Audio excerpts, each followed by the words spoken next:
People say the forest sleeps at night, but I swear, that night, something in it was wide awake, and watching me. They say every forest has a secret, some buried under the soil, some whispered through the cold wind, and some hidden in a phone call you never expected to answer. On the far edge of a forgotten mountain range stood Black Pine Lodge, silent, old, isolated, a place even locals avoided after sunset. But on the night of December 14th, a storm frozen in silence hovered above the forest. The sky looked dead, the wind didn't move, and yet the air felt alive, like something unseen was breathing in it. At 2:43 a.m., a phone call came in. A call that would change one man's fate forever. The lodge had been shut down for months. No tourists, no hikers, no lights, except the faint glow of the fireplace. Horace, the only night warden on duty, sat near the fire sipping bitter black coffee. He was used to lonely nights. But this night felt different. The crackling of burning wood was the only sound. Even the forest outside seemed to be listening. Horace didn't know it, but something was already watching him, from the darkness just beyond the last tree. The silence shattered. Trurring. The landline rang, an old rotary phone the lodge had kept since the 70s. Horace frowned. Who would call? No one knew he was here. He picked up. Hello? A voice responded, but it wasn't clear. It sounded muffled, distant, as if someone was speaking underwater. He's back. Horace straightened. Who's back? Hello? Can you hear me? But the voice faded, then vanished. The line went dead. The silence that followed wasn't normal. It was heavy, like the room itself was holding its breath. 1 minute later, the phone rang again, but this time the voice was trembling. Listen, whatever happens tonight, don't open the window. No matter what you hear. Then came a horrible scraping sound, like fingernails on glass, mixed with something breathing heavily, too close to the microphone. Horace stood up. He checked the lodge windows, all shut, all locked. But outside, he felt movement. Not footsteps, more like something dragging itself across the forest floor. Curiosity pulled him toward the main door. He stepped outside onto the porch with his flashlight. Cold, silent, still. Then, two glowing eyes flashed between the trees. They didn't blink. They didn't move. They just watched him. Not human. Not animal. Something else. When Horace blinked, the eyes vanished. He walked back inside and locked every door twice.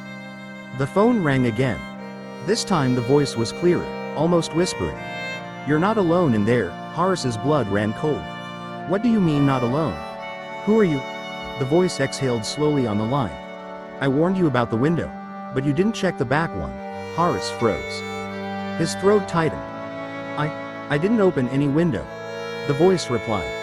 I did. Then a whisper. I'm right behind you. Horace spun around, but no one was there. The lights flickered. A sudden cold wind blew through the hall. Something had entered. A soft thud.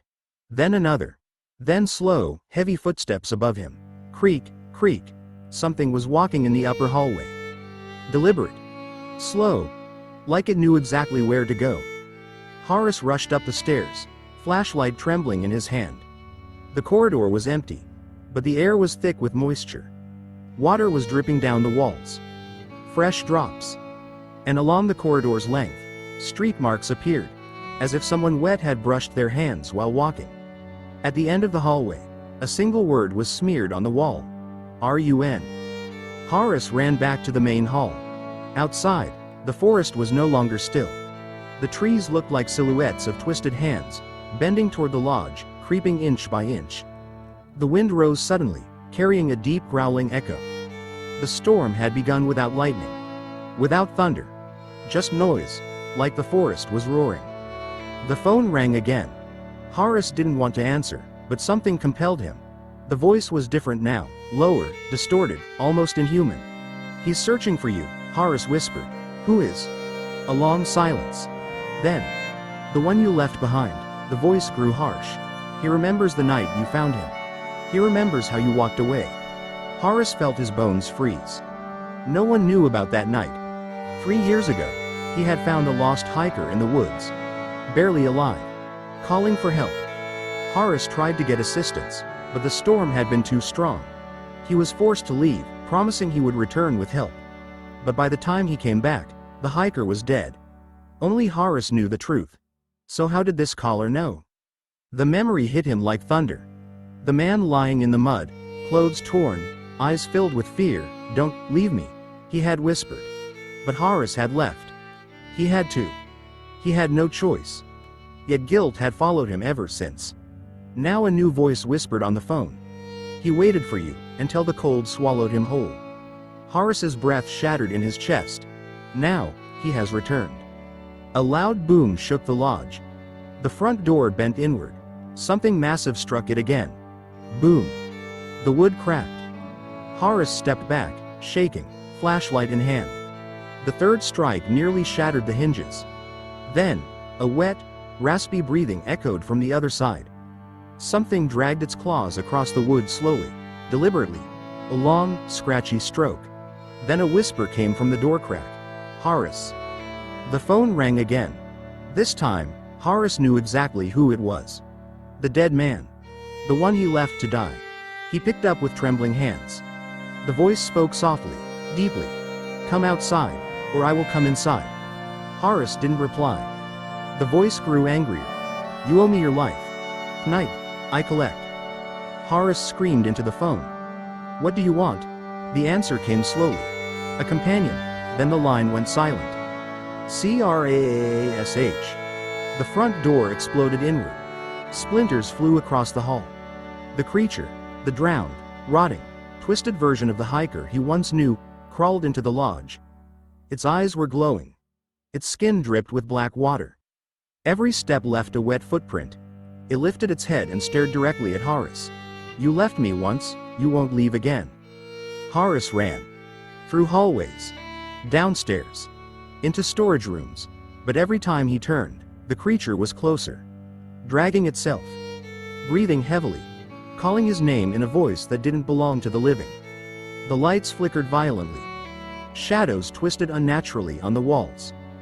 Finally, Horace reached the basement, the last place to hide. But the basement was a dead end, and the creature knew it. The creature descended the stairs slowly, each footstep echoing like a death drum. Horace pressed himself against the wall. He shut his eyes. The creature's cold hand touched his neck. It whispered, "Now, you'll never leave me again." The lights went out. Everything turned black. A scream echoed through the forest. Then silence. Complete silence. When the rescue team arrived in the morning, the front door was broken. Furniture destroyed. Walls covered in wet handprints. But Horace was never found. The landline phone still works, though, even though the lodge has no electricity. And every year, on December 14th at 2:43 a.m., it rings once. If someone answers, a voice whispers, "You're late, I'm still waiting."